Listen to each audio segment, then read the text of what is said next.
Alors Yahweh, je prie que ton Esprit Saint soit au contrôle. Donne de ta sagesse à quelqu'un. Donne de ton intelligence à quelqu'un. Donne de ta force à quelqu'un. Donne cette clarté d'esprit. Que les pensées qui étaient retenues captives, qui étaient dans la distraction, qui étaient dans l'embrouillement, dans les trucs que nous avons traversés tout le long de cette journée, que ces voix se taisent ce soir, afin que ton esprit soit manifesté, afin que ton esprit parle, afin que ton esprit s'exprime, afin que ton esprit soit au contrôle. Je bénis ton nom, Yahweh. Je glorifie ton nom pour tout ce que tu fais, pour ta présence, Père de gloire. Béni soit ton nom car tu es fidèle. Béni soit ton nom car tu es amour. Béni soit ton nom car tu n'as pas changé. Hier, aujourd'hui, éternellement. Oh Yahweh, merci pour tout. Merci de ce que nous te savons au contrôle. Merci de ce que nous croyons. Et nous savons que nous ne repartirons pas de ce moment de partage, de ce moment de prière, comme nous étions venus. Oh Yahweh, je te bénis une fois de plus. Je te rends tout l'honneur. Je te rends toute la louange. Je te rends toute la gloire pour des siècles et des siècles. Ainsi j'ai prié. Amen, amen, amen, amen, amen. Je sens la présence de Dieu. Bénissons le nom du Seigneur encore une fois de plus de nous d'avoir permis que nous soyons ici pour ce partage.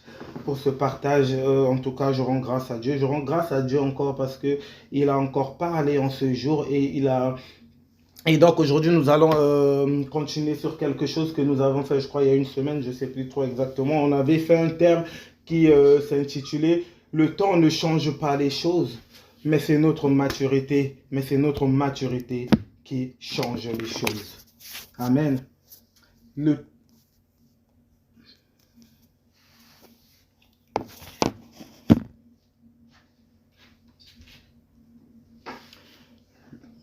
Excusez-moi.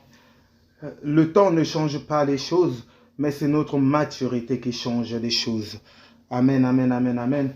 Donc, je bénis vraiment le Seigneur, en fait, pour ce message qu'il nous avait donné. Donc, je vais faire un petit récap très vite et tout. Donc, on disait dernièrement, en fait, que si tu es... Moi, je vais être assez cru, hein, excusez-moi. Je vais être assez cru, en fait, et tout, pour qu'on comprenne et tout. C'est direct. Ce n'est pas une insulte, c'est direct, mais que permettez-moi ces termes. Si tu es bête aujourd'hui, et que tu ne t'instruis pas pour quitter cet état d'ignorance, eh bien dans 5 ans, tu seras toujours bête et au même endroit. Pourtant, 5 ans se sont écoulés. Amen. Nous avons partagé cela dernièrement et nous avons dit qu'aujourd'hui, quelqu'un qui ne cherche pas à grandir, quelqu'un qui ne cherche pas à changer son état d'aujourd'hui, même après 5 ans, sera pareil. On a toujours eu cette impression, ou on a toujours eu ce truc en fait et tout, où on dit, ah, on reconnaît la sagesse par les cheveux blancs de quelqu'un, mais aujourd'hui j'ai envie de dire, on sait tout ça, qu'aujourd'hui, cheveux blancs n'est pas synonyme de sagesse. Enfin, j'espère qu'on le sait tous, que les cheveux blancs, ou l'âge, ou les années passées, n'est pas synonyme de sagesse. Nous sommes restés, nous étions dans des relations où nous avons vu, que ce soit amicales ou amoureuses, des personnes pas très âgées en âge, mais très matures dans la tête. Amen. Parce que cette sagesse en fait et tout, et cet état d'intelligence en fait et tout, n'est pas venu en fait et tout, parce qu'ils sont grands. Donc il y a des personnes qui sont plus âgées que nous, mais quand ils parlent, tu restes et tu te poses des questions sur sa maturité. Alléluia. Et donc parmi les versets que nous avons utilisés, il y avait Galates 4, verset 1. Donc s'il y a quelqu'un qui peut nous partager, on écrit Galates 4, verset 1. Donc Galates 4, verset 1 nous disait, on nous dit, or, aussi longtemps que l'héritier est enfant, je dis qu'il ne diffère en rien d'un esclave, quoi qu'il soit le maître de tout. Amen. Donc nous avons partagé et nous avons dit qu'il y avait des choses que nous ne verrons pas tant que nous ne sommes pas encore matures. L'état de maturité d'un enfant dans le ventre de sa maman est fixé à 9 mois. Et avant 9 mois, on appelle ça prématuré. Donc avant la maturité. Et quand ça vient trop vite, on peut parler même de mort-né. Dans les cas les plus extrêmes. Amen. Donc c'est pareil pour les autres choses. Et l'avortement spirituel existe. Les choses qui sont venues un peu trop tôt dans la vie de quelqu'un existent. Nous avons vu des personnes amasser des fortunes un peu trop tôt, trop vite. Et derrière, cette bénédiction devenir une malédiction pour ces personnes. Une personne qui est trop jeune à un certain âge donné. C'est vrai que la femme a cette capacité a cette capacité naturelle d'être mère, peu importe l'âge qu'elle peut donner naissance. Il y a déjà ce truc de maman en elle. Mais nous savons aussi que une jeune maman, une personne qui a eu un enfant à 14 ans, ne se comportera pas de la même manière qu'une personne qui a eu un enfant à un certain âge donné. Pourquoi? Parce que cela aussi, il y a une différence d'année, mais il y a l'expérience en fait aussi qui fait grandir la personne, qui apporte une certaine maturité. Donc oui, il y a l'expérience de la vie, mais quand nous sommes appelés à dominer dans certains compartiments, dans certains domaines, il est nécessaire que nous soyons formés, que nous ayons l'expérience, que nous partons dans une école, dans l'école de Dieu. Amen. Alors, j'aime bien faire ce petit récap pour rafraîchir les mémoires, car nous avons oublié ou nous avons retenu que très peu du message précédent. Parce que je sais que le titre vous parle, mais le contenu des choses que nous avons partagées, je sais que pour plein ici, on a oublié ou on se rappelle de quelque chose vite fait en fait et tout ici et là. Donc c'est très important en fait et tout de faire ce petit récap et que pour les absents, que ça puisse les permettre d'avoir une idée et de comprendre ce qui suivra après. Amen. Alors ce n'est pas un passe-temps, c'est très important. C'est très important que nous puissions faire un récap et tout pour qu'on puisse un peu se rappeler de ce qui a été dit la fois dernière. Donc nous avons dit qu'il n'y avait pas d'attestation sans test. Amen. Nous avons dit qu'il n'y avait pas d'attestation sans test et je pense qu'on se rappelle de cette phrase encore. Matthieu 4, verset 1, qui est un autre verset que nous avions utilisé dernièrement, disait, alors Jésus fut emmené par l'Esprit dans le désert pour être tenté par le diable. On a dit, alors Jésus fut emmené dans le désert pour être tenté par le diable. Jésus a été emmené par le Saint-Esprit pour qu'il puisse être tenté par le diable, pour qu'il puisse passer une épreuve. Jésus, le Fils de Dieu, qui avait toutes les promesses, qui avait un chemin tout tracé, qui savait ce qu'il devait faire pour sauver l'humanité. Même lui avait dû faire ses preuves. Et nous avions dit, a fortiori toi, a fortiori moi, pour arriver là où Dieu nous a dit, certes le chemin est bien tracé, mais chacun de nous doit porter sa croix, comme le Christ a porté sa croix. Chacun de nous doit boire sa coupe, comme le Christ a bu sa coupe. Chacun de nous doit aller à l'école pour recevoir son diplôme. Amen. Donc si même Jésus-Christ, le Fils de Dieu, a fait ses preuves face au diable, ou encore face à Satan, afin de prouver sa maturité, pardon, et il a réussi brillamment. Jésus a prouvé, il a dû prouver sa maturité. Il est Dieu, il est tout puissant. À qui devait-il prouver sa maturité? Je dis ces choses juste pour rappeler à quelqu'un, pour faire comprendre à quelqu'un, pour transmettre combien il est important en fait et tout, que nous puissions faire nos preuves. Car à Gethsemane, à un moment donné, le Christ a demandé de ne pas boire la coupe. Il a demandé au Père d'éloigner cette coupe de lui. C'était une parenthèse que je ferme très vite. Mais juste pour dire que nous devons nous aussi faire nos preuves face à Dieu. Maintenant, revenons dans le vif du sujet de ce soir en fait. Ce que nous voulons comprendre ce soir en fait et tout, c'est que nous devons rechercher la maturité avant la bénédiction. Amen. La bénédiction est très importante, mais une bénédiction sans maturité peut s'avérer être une malédiction. Une raison de chute. Une raison de perte. Amen. Nous avions dit que Dieu n'est pas un féticheur pour te donner des choses qui sont au-dessus de tes forces. Le féticheur s'en fout. Le féticheur s'en moque. Il te donne des milliards alors qu'il ne te sait pas mature. Mais il te donne même ça. Il sait que tu n'es pas mature. Mais parce qu'il sait qu'en te donnant ça, tu vas te perdre. Tu vas faire n'importe quoi. Dieu ne fonctionne pas comme ça. Dieu s'assure que quand il te donne, il regarde ton état et dit, est-ce que je peux faire confiance à cette personne en lui donnant ça? Est-ce que je ne vais pas le perdre? Parce que je vais vous dire, au-delà de te bénir, Dieu, plus que tout, veut ton âme. Il veut nos âmes. Alors, nous avions dit que ta situation n'est pas là pour te tuer ou pour te détruire, mais c'est pour te former. L'or doit passer par le feu.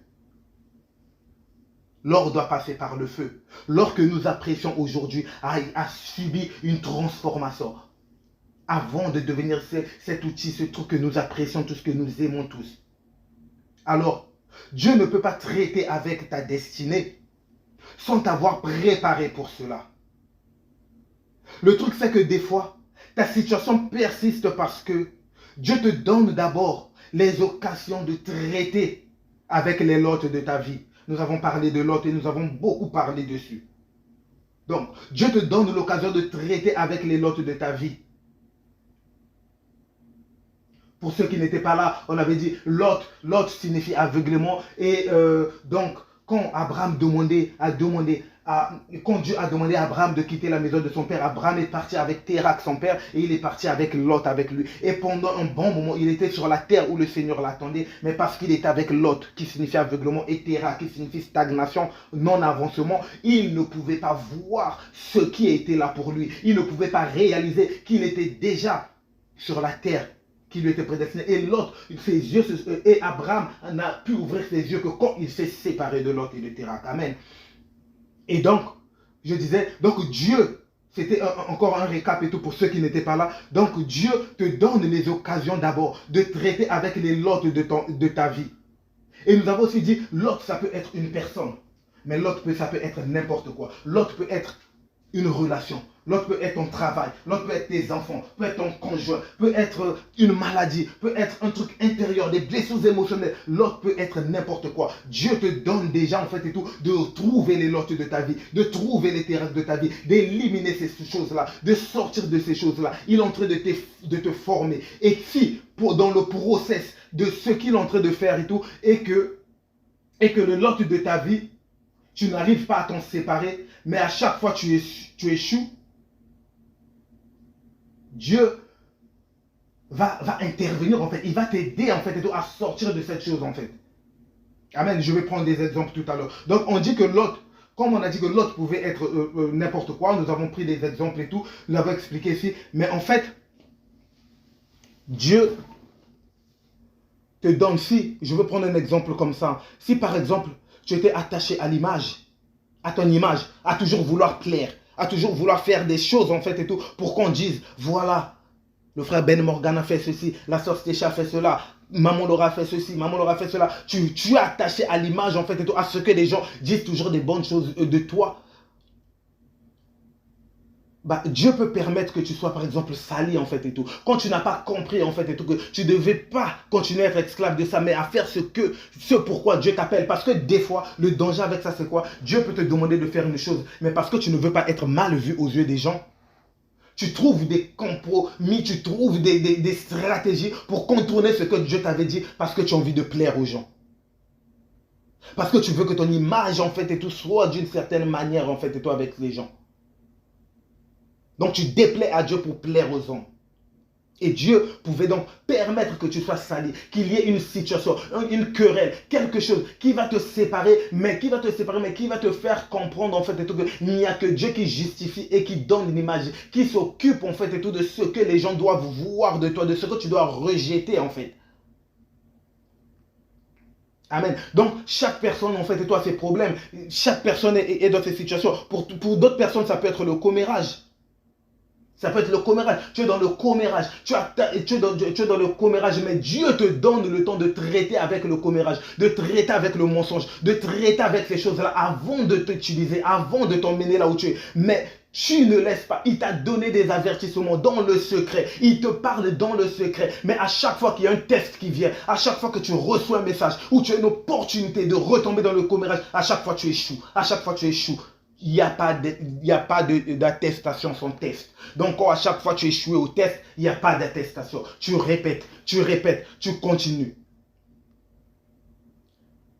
Et plus tu retombes dedans, Dieu peut emmener même à t'exposer. À t'exposer, des fois tu vas dire, ah, c'est le diable qui t'a exposé. Non, Dieu peut permettre que tu sois exposé.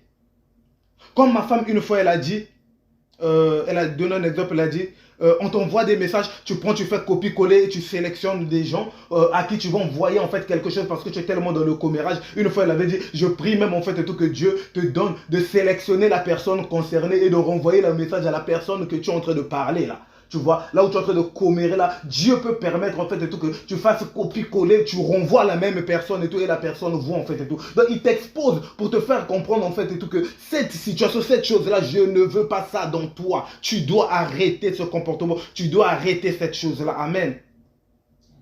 Là, je parle des personnes qui ne veulent pas comprendre, des personnes qui n'ont pas compris d'elles-mêmes que je dois changer mon comportement, je dois arrêter le commérage, je dois arrêter le colportage, je dois arrêter les insultes et la calomnie, je dois arrêter ces choses. En fait, Dieu peut prendre des dispositions pour te... Des fois, il t'expose, mais ce n'est pas pour te nuire, mais c'est pour te changer, c'est pour te former.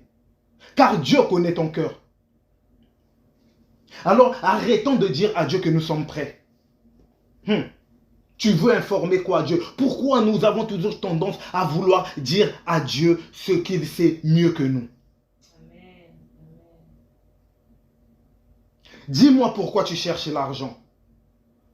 Ah, je sens que je vais mettre quelqu'un ici mal à l'aise. Avec sa conscience, pas avec les hommes, avec sa propre conscience. Car, comme on dit, on peut tromper tout le monde, mais pas sa conscience, ni Dieu. Pourquoi tu cherches l'argent? Pourquoi tu veux prospérer? Pourquoi tu veux aller de l'avant? Pourquoi tu veux être riche? Pourquoi tu veux te marier? Est-ce pour soutenir l'œuvre de Dieu? Est-ce pour accomplir la parole de Dieu? Dieu, il gagnera quoi de ton mariage? Dieu, il gagnera quoi de ta richesse? Est-ce pour être une bénédiction pour les autres? Ou est-ce pour traumatiser les autres? C'est-à-dire, par ton argent, tu comptes être une bénédiction pour les autres ou tu comptes détruire le foyer des autres? Toi-même, tu sais qui t'a blessé. Toi-même, tu sais contre qui tu veux te venger.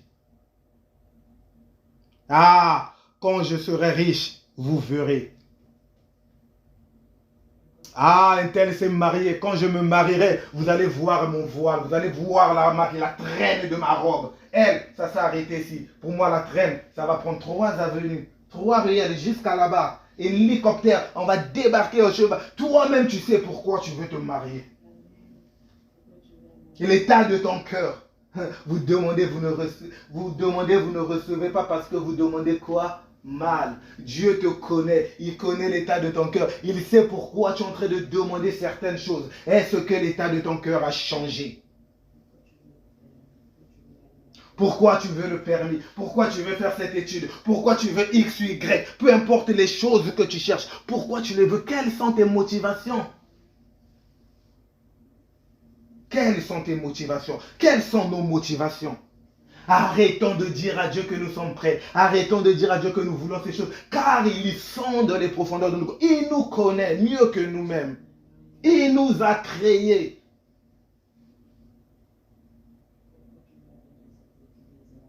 C'est pour ça que tu es encore pauvre. C'est pour ça que le temps ne changera pas ça, mais ta maturité ou encore l'état de ton cœur changera ta situation. Alors disons plutôt, Dieu, Seigneur, change-nous afin que même quand nous serons bénis et que nous prospérions à tous égards comme ta parole le dit, que nous te demeurions fidèles avec tout et pour tout, dans nos dîmes, dans nos offrandes, dans le service, avec notre temps, avec notre cœur, dans l'évangélisation. Amen.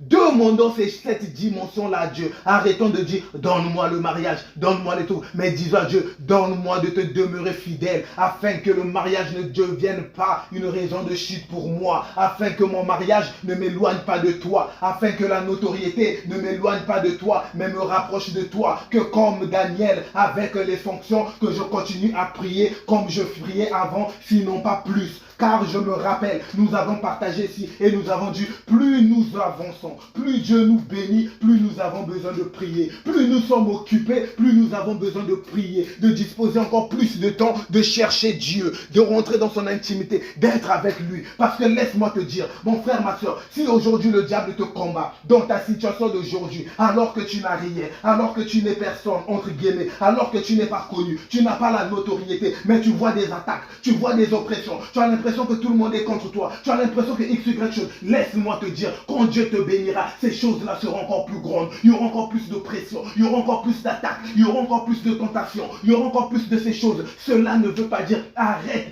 d'être ce bébé qui dit que maintenant j'ai le travail. Tu as passé le temps, tu as pleuré pour le travail. Dieu te donne le travail, tu n'as plus le temps de prier. Alors que tu ne sais pas avec ton travail, il faut encore prier plus.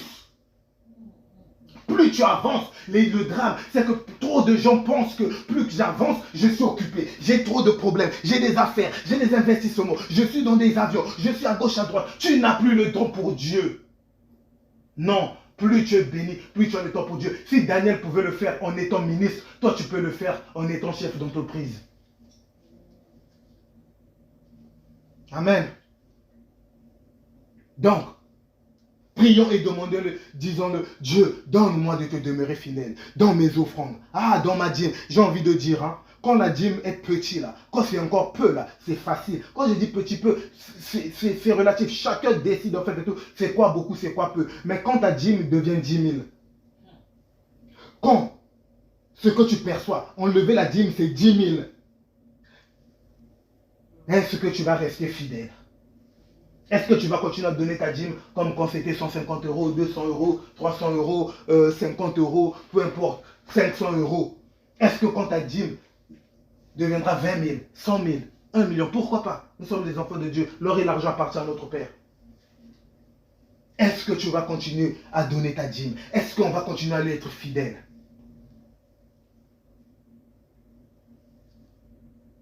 Amen. Alors demandons cette dimension à notre Dieu. Demandons-le, ô Père, quand je serai béni, quand ma dîme va monter, quand j'aurai toutes ces choses-là, donne-moi de te demeurer fidèle. Donne-moi de ne pas changer. Donne-moi d'être cette même personne. Alléluia.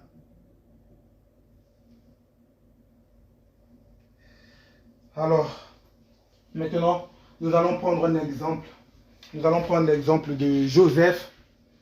Je crois que tout le monde connaît l'histoire de Joseph ici. En tout cas, j'espère. L'histoire de Joseph, on a entendu plein de personnes, de prédicateurs, de trucs passer et dire leurs choses. Mais à chaque fois, il y a toujours une particularité. Il y a tant de choses qu'on peut dire avec tellement de gens, de personnages, de personnes qui ont vécu dans la Bible. Mais pour le sujet de ce soir, je vais prendre cet exemple en fait et tout parce que, et je vais m'inspirer en fait et tout d'un exemple d'un homme de Dieu, le pasteur Amazou, un Ivoirien et tout, qui a utilisé en fait et tout quelque chose et qui m'a ouvert les yeux aujourd'hui par rapport à ça. Et en fait, ça partait vraiment en fait et tout dans ce sens. Donc, je vais partager avec vous. Donc, ce que j'ai envie de dire, c'est que Jacob, le père de Joseph, avait un caractère changeant.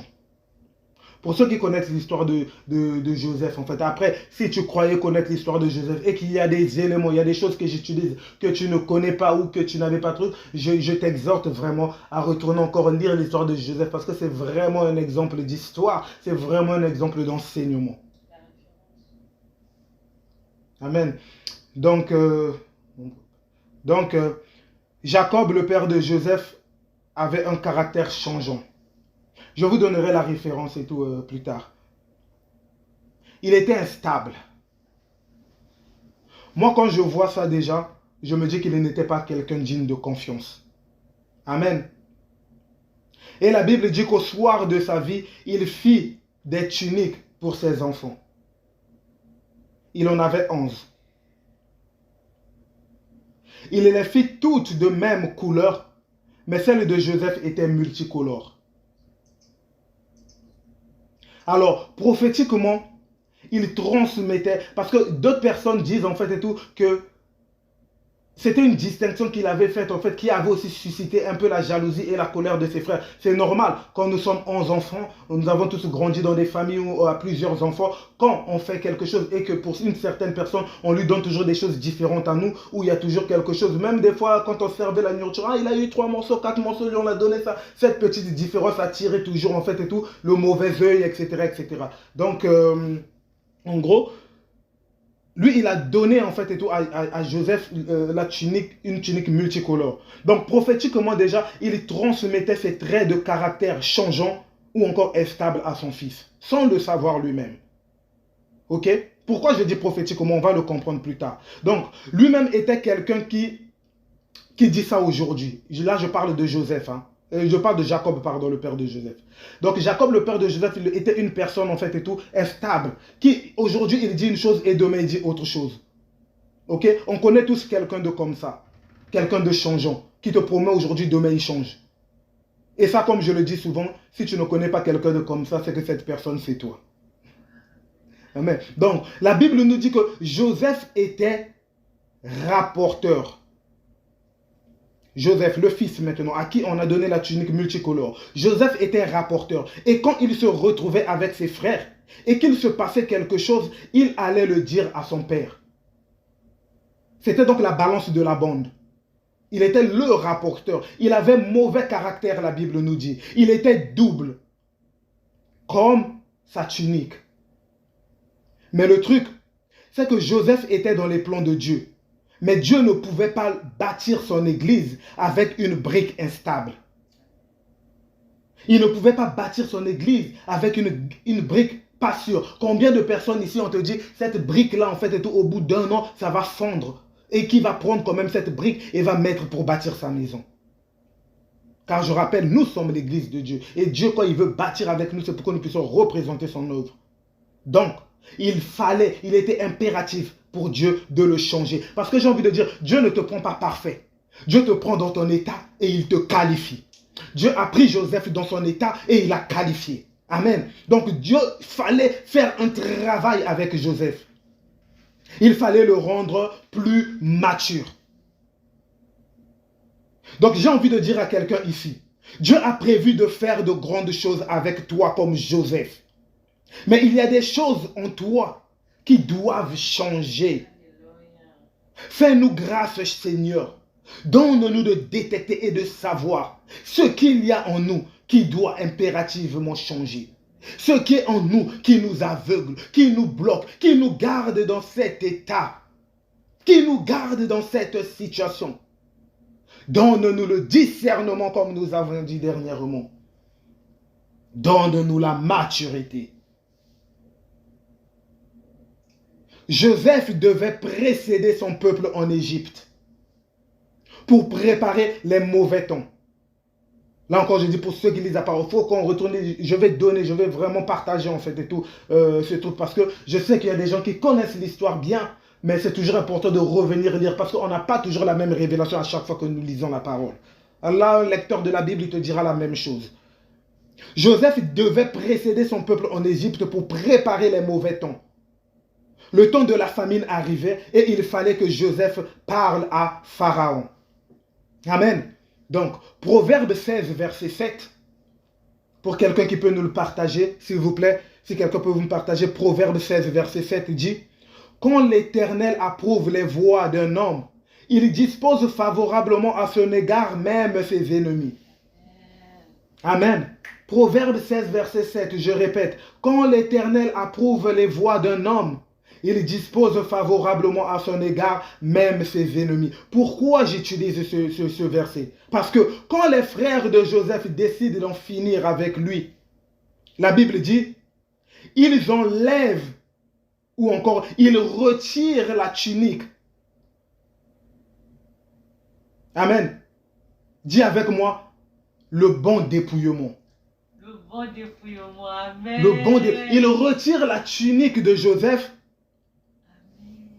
Et ils prennent le sang de l'animal, d'un animal qu'ils avaient tué. Donc ils tuent un animal, je ne sais plus quel animal, je ne sais plus trop si la Bible précise, mais ils prennent le sang d'un animal et ils trompent la tunique dedans. La tunique multicolore qui caractérisait, qui portait le caractère changeant de Joseph, le caractère de balance, le caractère de mensonge, le mauvais caractère. Ils ont levé Joseph, cette tunique. Ils le dépouillèrent sans le savoir. Qu'ils étaient en train de là pour comment accomplir ce que Dieu est en train de dire. Car il a dit, il dispose favorablement tes ennemis, les personnes qui veulent te voir chuter, tomber, perdu. Et là, le Seigneur les donne de plonger la tunique dans le sang de cet animal pour faire croire à leur père que Joseph était mort. Mais en faisant ça, ils ne savaient pas qu'ils étaient à ce moment-là, par le sang de l'animal. Et en mettant la tunique dedans, ils étaient en train de racheter le mauvais caractère de Joseph.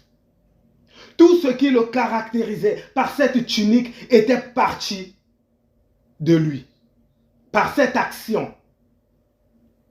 J'ai envie de dire, ça ne vous rappelle pas quelque chose, ça? Le rachat suprême par le sang du Christ. Le rachat au-dessus de tous les rachats. Je ferme la parenthèse. Le sang a parlé pour Joseph comme le sang de Christ a parlé pour nous. Le sang de l'animal a justifié le caractère de Joseph comme le sang de Christ nous a justifié, nous. Amen. Alors, quand tu étudies la vie de Joseph, tu remarqueras qu'il y avait des choses qu'il faisait avec son père, quand il était à la maison de son père, mais qu'il n'a plus jamais fait quand il s'est retrouvé vendu en Égypte. Amen. Joseph, le rapporteur, n'a pas su se défendre face à Madame Potiphar, alors que sa vie en dépendait. Pourquoi il n'a pas su se défendre? Lui qui balançait tout, n'arrivait même plus à se justifier. Parce qu'il savait qu'il avait un autre justificateur. Il savait qu'il avait un autre avocat. Il savait que s'il se justifiait, il enlevait à Dieu la capacité d'agir dans ses problèmes. Amen. Combien ici aiment se justifier? Mon frère, ma soeur, combien d'entre nous ici nous aimons nous justifier? Ah non, on doit mettre les points sur les i, comme on dit. On raconte n'importe quoi sur moi. Il fallait que je me défende, etc. Il fallait que je puisse venir éclairer, m'innocenter, dire les choses. Parce que voilà, on commence à me mépriser. Voilà, on commence à dire X, Y chose. On oublie que nous avons l'avocat qui est en train d'intercéder pour nous à la droite du Père. Alléluia. Joseph a eu la grâce. Et tout est resté dans la maison de son père, c'est-à-dire d'où il venait. Mais combien transporte encore,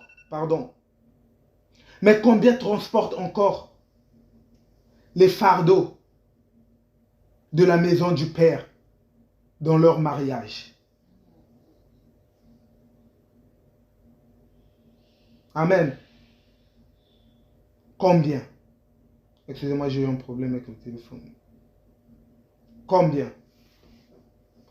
Combien ici n'ont pas été dépouillés de ces choses de la maison du Père?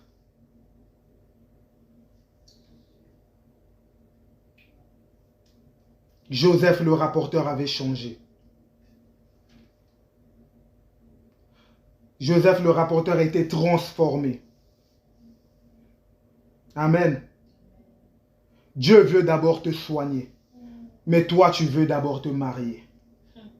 Après, c'est pour faire vivre le calvaire à ton mari ou à ta femme, à tes enfants. Traite d'abord ton intérieur. Traite d'abord tes blessures émotionnelles. Laisse Dieu d'abord te changer. Laisse Dieu te songer. Laisse Dieu te tester. Laisse Dieu travailler. Comme avec Joseph. Écoute, c'est triste, mais malheureusement, c'est la réalité. Plein de mots proviennent de l'origine. D'où nous venons. Certains ici ont été victimes des attouchements, des viols, entre frères et sœurs, entre cousins et cousines, entre père et fille, entre mère et fils, oncles, etc. Les amis de famille qui viennent visiter. Et depuis, tu n'as jamais pardonné. Ton cœur est encore sombre, ton cœur est noir, ton cœur est endurci comme une pierre. Tu n'as jamais oublié. Et tu as jamais oublié ces actes. Tu n'as jamais pardonné ces personnes. Et tu as même oublié comment aimer ou faire confiance. Et pire, tu ne t'aimes même plus toi-même. Mais c'est toi qui cours pour le mariage. Pas besoin d'être prophète. Ça sera un désastre. Alors laisse Dieu te vider. Je parle à un homme, je parle à une femme. Ces choses bloquent ton accroissement à tous les égards, alors que Dieu veut que tu prospères à tous égards. La maturité est freinée. Ta maturité est freinée. Alors frère, alors sœur, quelle est cette blessure qui te bloque? Quel est ce péché qui te retient prisonnier ou prisonnière? Quelle est cette situation que tu n'as pas traitée? Car laisse-moi te dire, ce que tu n'as pas traité hier, tu le traiteras aujourd'hui ou tu le traiteras demain. Peu importe, tu ne peux pas continuer, contourner, il faut le traiter. Alors, fuir ces problèmes, c'est la pire des choses. Traiter ces problèmes est la solution. Laisse Dieu traiter tes problèmes. Laisse Dieu t'aider à traiter tes problèmes. Que Dieu te délivre de ces choses dans le nom puissant de Jésus. Nous allons prendre Genèse 50, verset 20. Pour quelqu'un qui peut nous partager, je vous en prie. Genèse 50, verset 20 nous dit: vous aviez médité de me faire du mal. Dieu l'a changé en bien. Pour accomplir ce qui arrive aujourd'hui. Pour sauver la vie à un peuple nombreux. Je me répète. Vous avez médité de me faire du mal. Dieu l'a changé en bien. On connaît ce verset. Pour accomplir ce qui arrive aujourd'hui. Pour sauver la vie à un peuple nombreux. Ça, c'est Joseph qui répond à son frère, à ses frères qui, quand ils arrivent, quand ils reconnaissent que c'était Joseph, ils se disent: aïe, voilà celui que nous avions vendu. Aujourd'hui, il est chef, il est boss, il est pharaon. Qu'est-ce qu'il peut nous faire? Il va nous écraser. Il faut savoir qu'en général, les personnes qui pensent que tu vas les faire du mal ou que tu vas te venger, c'est des personnes qui se seraient comportées comme ça s'ils étaient à ta place.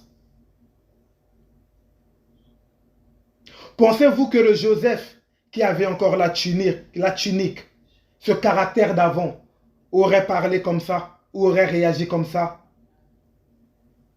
D'où tire-t-il cette sagesse? L'école.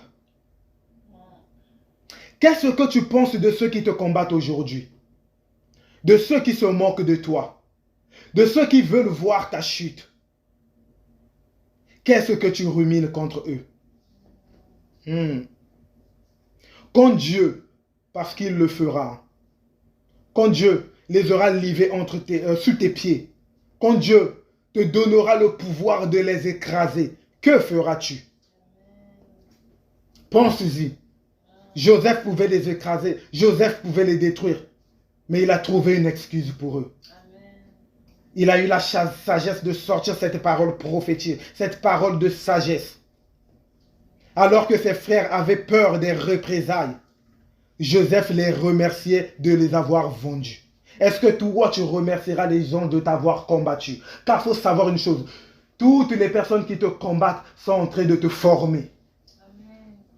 Est-ce que tu les remercieras? Tu diras: si vous ne m'aviez pas combattu, si tu ne m'avais pas chassé de ta maison, je n'aurais pas trouvé une nouvelle maison. Amen. Si on ne m'avait pas viré de ce travail, je n'aurais pas eu une nouvelle opportunité.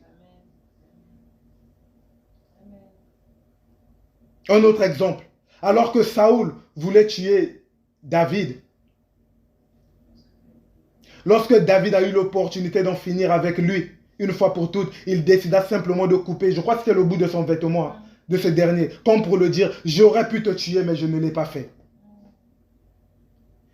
Saoul avait l'armée, il avait tout et il voulait tuer David. Les gens ont parlé dans les oreilles de David: voilà, Dieu l'a livré entre tes mains, tu peux le tuer. Mais David ne voulait pas tuer un de Dieu, il a refusé de le faire.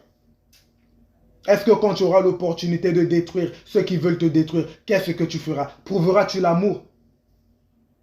Dieu ne t'a même pas encore béni, mais c'est toi qui publies sur les réseaux sociaux: les aigles ne volent pas avec les pigeons. Mais toi-même, tu es un poussin. Toi-même, tu n'as même pas atteint l'étape de pigeon. Mais c'est toi qui est encore personne. Je ne minimise personne. Je parle de nous tous, moi y compris. C'est toi qui viens te jouer les sages. On se joue les sages sur les réseaux sociaux. Les aigles ne volent pas avec des pigeons. Donc c'est toi l'aigle, les autres sont des pigeons. Tu as fait un petit rêve de travail. Car le Seigneur t'a donné le travail alors que tu as duré dans la galère, dans le chômage. Et c'est toi qui viens, tu commences à publier. Ah, je vous dis, hein, si tu n'étais pas présent dans mes combats, n'espère pas être là quand j'aurai du succès. Toutes les personnes qui n'étaient pas là dans tes combats ne te combattent pas forcément. Ok? Toutes les personnes qui ont refusé de t'aider quand tu étais dans la galère ou qui n'ont pas pu t'aider, ce n'est pas forcément parce qu'ils ne voulaient pas t'aider ou te voir souffrir ou te voir dans la galère. Il y a des gens qui ne t'ont pas aidé tout simplement parce qu'ils ne pouvaient pas t'aider. Ils n'avaient pas la capacité de t'aider. Arrête de faire de toutes les personnes qui ont refusé de te tendre la main quand tu étais dans la galère tes ennemis. Tout le monde n'est pas ton ennemi. Et même s'ils étaient tes ennemis, tu dois avoir cette sagesse de Joseph. Dieu est en train de voir l'état de ton cœur maintenant. Il se dit, demain quand celui-là il va venir toujours jouer les sages. Toi, tu n'as que rêvé, tu n'as que eu la promesse. Tout le monde est devenu, pour toi en fait et tout, des adversaires. Arrête ça. Les païens aussi travaillent. Les païens aussi sont directeurs d'entreprise. D'ailleurs, même ton nouveau travail, là, ton chef, il sera peut-être même païen. Les aigles ne volent pas avec les pigeons. Les aigles ne volent pas avec les pigeons, mon frère. J'ai envie de te dire une chose. Laisse-moi t'informer que Dieu dit la même chose de toi. Ah, quand il m'a dit ça aujourd'hui, j'étais juste waouh. Dieu m'a dit la même chose sur toi. Il a dit la même chose sur moi. Toi qui joues les sages. Toi qui dis que les aigles ne volent pas avec les pigeons. Toi qui n'as pas souffert avec moi au temps de la galère. Tu ne seras pas là parce que les papiers arrivent, l'argent arrive, le travail arrive, blablabla. Laisse-moi te dire, t'informer. Écoute ce que Dieu m'a dit aujourd'hui. Toi qui n'es jamais disponible pour évangéliser, pour construire son temple, pour bâtir son œuvre. Toi, quand il avait besoin de toi, tu étais trop occupé par ton travail, qu'il t'a lui-même donné d'ailleurs, par le mari, qu'il t'a lui-même donné, par la femme, qu'il t'a lui-même donné, par les enfants, ou encore pire, toi qui es occupé par la fornication, par le commérage, par les calomnies, par le mensonge, par l'alcool, par la vie du péché. Devine quoi? Tu ne voleras pas avec lui non plus, pigeon. Toi, pigeon, toi qui es dans ces situations-là, toi qui ne te donnes pas pour Dieu, c'est toi le pigeon pour lui. Tu ne voleras pas avec lui l'aigle et avec ses enfants. Quand il reviendra dans sa gloire, chercher l'épouse pour la nouvelle Jérusalem céleste, tu ne voleras pas avec lui. Alors c'est bien de faire les malins, de faire les sages, de faire les statues visées. Mais voilà ce que Dieu dit aussi à toi. Voilà la réponse que Dieu te donne aussi. Alors c'est maintenant que nous devons travailler si nous voulons voler avec Dieu. C'est maintenant que nous devons faire preuve de notre maturité, mon frère, ma soeur. C'est ma prière pour toi. C'est ma prière pour moi. C'est ma prière pour nous. Ne jouons pas les sages. Ne jouons pas les sages. Mais laissons Dieu nous former, laissons Dieu nous faire réaliser notre état, laissons Dieu nous changer, laissons Dieu nous faire grandir. Les frères de Joseph ont rencontré un nouveau Joseph, avec un autre langage, muni d'une nouvelle sagesse. Ils ont rencontré un Joseph né de nouveau. Parce qu'à naître de nouveau, ce n'est pas seulement j'ai donné ma vie à Christ, mais quelqu'un qui est né de nouveau. Il avait une sagesse nouvelle, une intelligence nouvelle. Le rapporteur, le menteur, celui qui avait un mauvais caractère, avait changé, avait une nouvelle dimension. Il avait grandi. Ils ont rencontré un Joseph mature. Dieu veut que les nations, les peuples qu'il te donnera en domination puissent rencontrer une destinée mature, un Yann mature, une sœur mature, une Stécha mature, un Christ mature. Peu peu importe qui tu es, un Ben Morgan mature. Dieu veut qu'on rencontre quelqu'un qui est prêt, quelqu'un de prêt, afin que son nom puisse être élevé. Dieu ne va pas t'exposer pour que tu fasses sa honte. Dieu va t'exposer pour qu'il puisse dire, voici mon fils bien-aimé, comme il a dit pour le Christ, qui emmènera mes œuvres jusqu'aux extrémités de la terre. C'est là le but de Dieu. La situation que tu traverses, c'est pour te former, c'est pour t'éprouver, c'est pour te changer, c'est pour passer ton test dans le désert.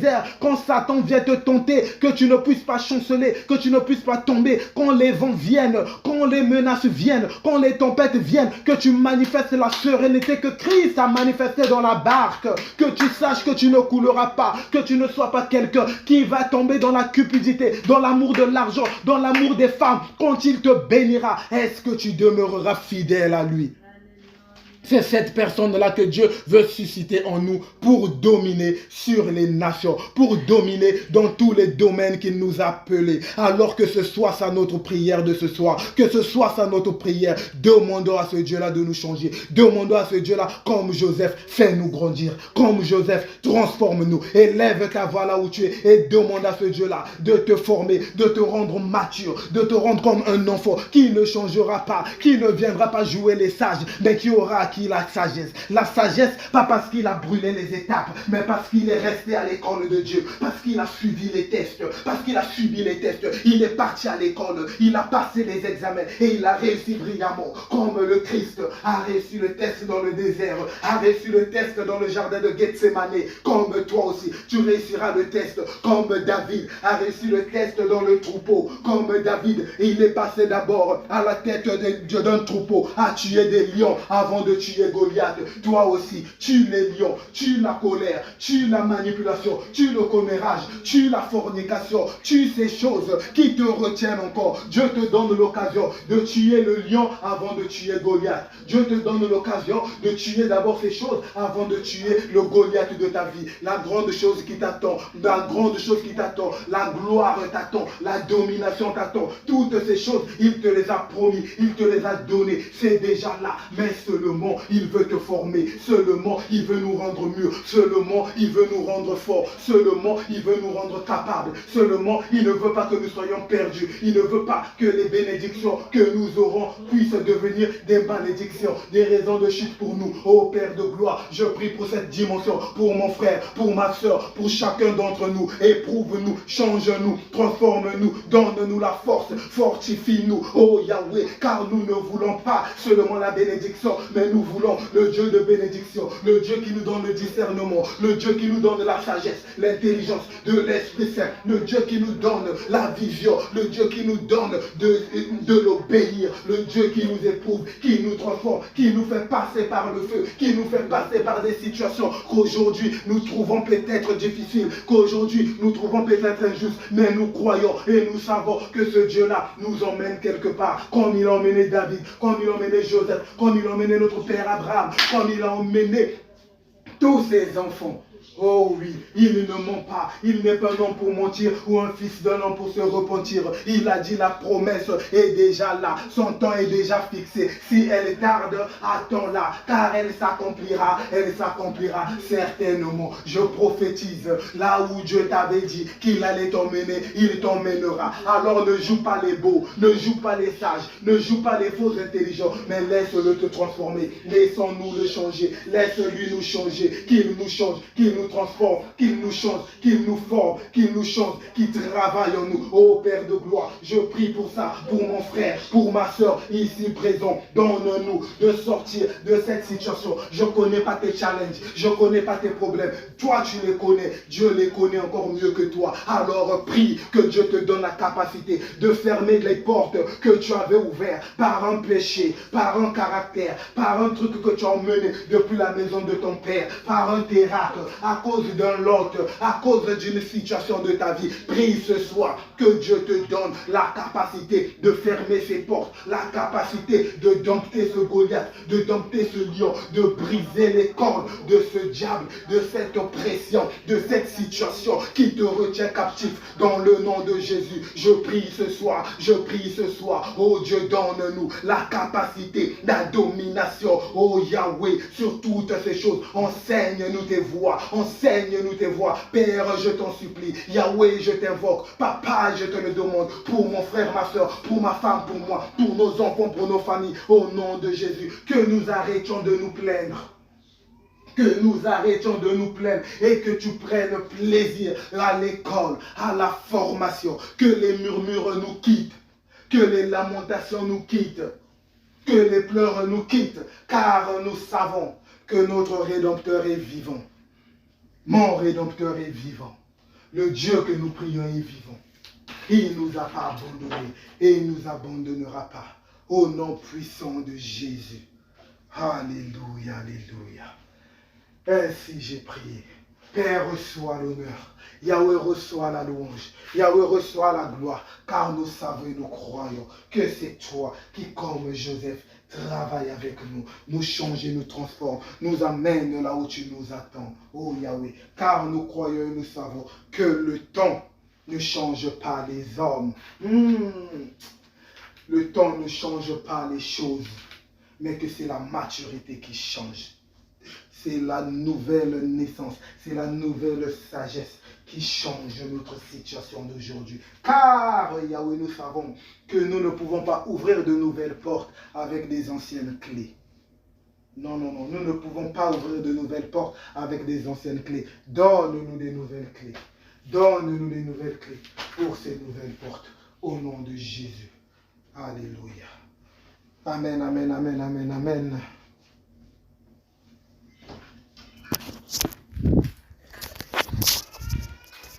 Je bénis le Seigneur, je rends grâce au Seigneur. Si quelqu'un a été béni ce